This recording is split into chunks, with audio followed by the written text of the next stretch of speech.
90% commerce के student एक ही loop में फंसे हुए हैं। मैं तुम्हें बताऊंगा कि बोर्ड्स और CU2 को क्रैक करने का ऐसा सिस्टम जो कोई सी भी किताब में लिखा हो, अल्टीमेट 5 स्टेज ब्लूप्रिंट। और इस क्रिटिकल एप्लीकेशन स्टेज पर काम आएगा मेरा ultimate tool. Your commerce body is here. आज के इस वीडियो में मैं तुम्हें बताऊंगा full road map for 2027 boards. So let's get started. 90% commerce के स्टूडेंट एक ही लूप में फंसे हुए हैं। लेक्चर देखो, फॉर्मेट रटो और एग्जाम में जाकर पैनिक करो, बट नॉट एनी मोर। मैं तुम्हें बताऊंगा कि बोर्ड्स और CU2 को क्रैक करने का ऐसा सिस्टम जो कोई सी भी किताब में नहीं लिखा होता, the ultimate 5 stage blueprint. Welcome to stage 1, concept clarity. इसका एक ही गोल्डन रूल है, लेक्चर देखो, उसको इतना फोकस से देखो कि आपको वापस से उसको देखने की जरूरत ना पड़े, आपको उससे पूरा एक बार आइडिया मिल जाए, फिर खुद से नोट्स बनाओ और डेली रिविजन्स करो। अगर आप सोच रहोगे कि कॉन्सेप्ट क्लैरिटी कॉमर्स के सब्जेक्ट में आएगी कैसे, तो मैं आपको इंडिविजुअली बता देता हूँ। Accountancy it's all about why. आपको ये नहीं करना अकाउंटेंसी में कि डेबिट क्रेडिट के रूल रट लिए, फॉर्मेट रट लिया, ये नहीं पता करना आपको ये, अगर आप कोई एंट्री पास कर रहे हो तो आपको उसके पीछे का रीजन पता होना चाहिए।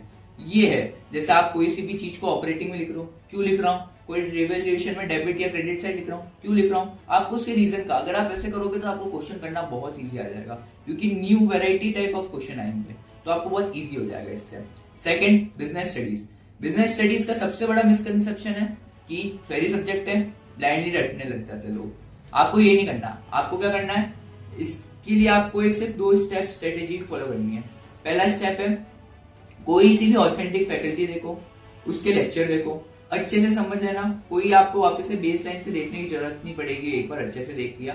फिर स्टेप 2 है कि आपको खुद के नोट्स बनाने हैं। एनसीईआरटी क्योंकि थोड़ी केओटिक हो जाती है, क्योंकि उसमें बहुत सारा डाटा लिखा हुआ है, थोड़ा गचपच हो जाता है थोड़ा उसमें, तो आपको क्या करना है, खुद के नोट्स बनाने हैं, वो आपसे सेल्फ रिटेंशन आपको बहुत अच्छा हो जाएगा उससे। अब इकोनॉमिक्स को क्या करते हैं बच्चे, लाइटली लेते हैं कि इकोनॉमिक्स तो इजी सब्जेक्ट है, एक थ्योरी सब्जेक्ट है, एक कॉन्सेप्ट है, हम तो इजी हो जाएगा।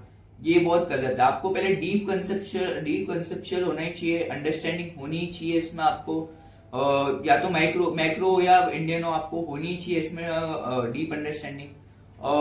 इसके लिए भी आप 2 स्टेप फॉलो कर सकते हो। स्टेप 1, लेक्चर देखो, माइक्रो के डायग्राम समझो अच्छे से। इंडियन इकोनॉमिक्स को कैसे समझना है, कोई स्टोरी लाइन है, पहले बैटल ऑफ प्लासीवा, फिर ब्रिटिश रूल आया, ऐसा आपको एक अच्छे से स्टोरी बना के पूरा चैप्टर समझ लेना है, बहुत इजी हो जाएगा आपके लिए। स्टेप 2, एक बार आपके अगर कॉन्सेप्ट क्लियर हो जाए तो आपको उसके थ्योरी पे जाना है, फिर उसकी रीडिंग करनी है, थ्योरी के अच्छे से आपको समझना है थ्योरी को, क्योंकि आपने पहले कॉन्सेप्ट समझा तो थ्योरी आसानी से समझ आ जाएगी आपको। फिर आपको उसके डायग्राम की प्रैक्टिस करनी है। Stage 2, question solving.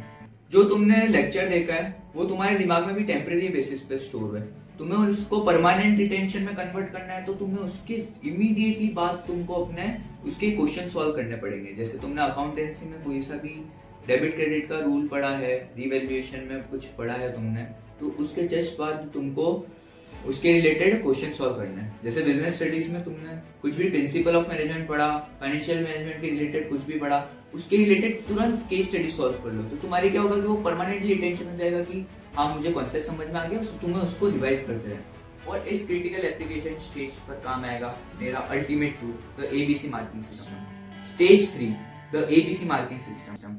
जो तुम सॉल्व कर रहे हो क्वेश्चन, उसको तुम ब्लाइंडली सॉल्व मत करो, उसको 3 कैटेगरीज में बांट दो। भैया ये 3 कैटेगरीज क्या है? 3 कैटेगरीज है, A, B and C।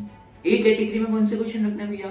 A categories में रखना है कि जैसे तुमसे कोई क्वेश्चन सॉल्व ही नहीं हुआ, तुम उसमें पूरे तरह से कंफ्यूज हो गए, तुम्हारे कॉन्सेप्ट तुम्हें समझ नहीं आया कौन सा कॉन्सेप्ट अप्लाई करना है, उसको तुम A कैटेगरी में रखो। अब सेकंड है B कैटेगरी। B कैटेगरी में क्या रखना है? B कैटेगरी में ऐसे क्वेश्चन रखना है कि जो तुमसे सॉल्व तो हो गए पर तुम्हारा वो टाइम कंज्यूम हो गया, क्योंकि तुम्हारे पास बोर्ड्स में टाइम लिमिटेड ही रहेगा, तो ऐसे क्वेश्चन उसमें जिसमें तुमको टाइम कंज्यूम ज्यादा हो रहा है पर तुमने सॉल्व कर लिया, उसको B कैटेगरी में रखो। अब थर्ड कैटेगरी कौन सी है? थर्ड कैटेगरी है C category.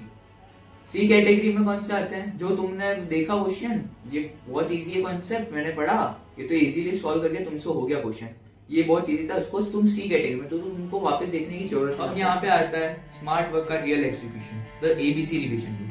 Stage 4, revision on the basis of ABC marking. अब भैया ये revision on the ABC marking क्या है?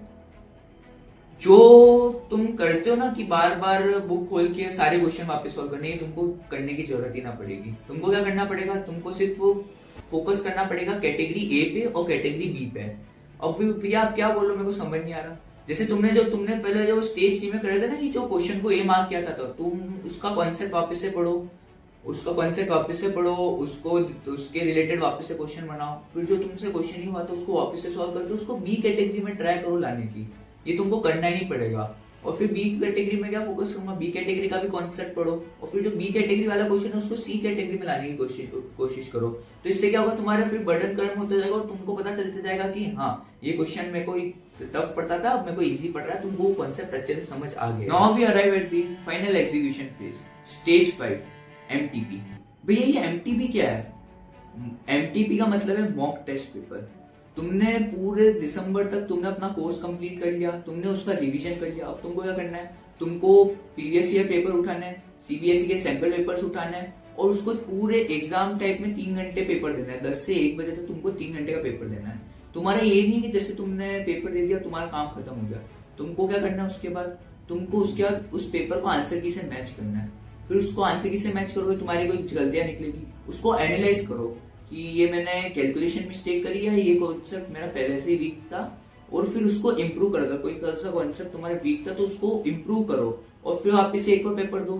फिर जो और मिस्टेक आएगी तो उसको और एनालिसिस करो, फिर और इम्प्रूव करो। जैसे कंटिन्यूअस प्रोसेस होना चाहिए। मैं शॉर्ट में तुम्हें 5 स्टेज का गो थ्रू करा देता हूँ। स्टेज 1 में क्या, तुम्हें हर सब्जेक्ट में कॉन्सेप्ट क्लैरिटी होनी चाहिए, तुमको खुद के नोट्स बनाने हैं, लेक्चर को लॉजिकली समझना है, लेक्चर को रटना नहीं है। जो तुमने स्टेज 1 में कॉन्सेप्ट पढ़ा है उसके रिलेटेड तुमको क्या करना है, उसके रिलेटेड इमीडिएटली उसके क्वेश्चन सॉल्व करने हैं। इससे क्या होगा कि जो तुम्हारे टेम्परेरी बेसिस में रिटेंशन में था वो तुम्हारे परमानेंट बेसिस में चले जाएगा। तुमको क्या करना है, जब तुम क्वेश्चन करो तो उनको 3 कैटेगरी में पार्ट कर देना है। ए कैटेगरी में वो क्वेश्चन रखना है जो तुमसे सॉल्व ही नहीं है, और बी कैटेगरी में वो रखना है जो तुम्हारे टाइम कंज्यूमिंग थे पर तुमसे सॉल्व हो गए, और सी कैटेगरी में वो रखना है जो तुमसे इजीली सॉल्व हो गए थे।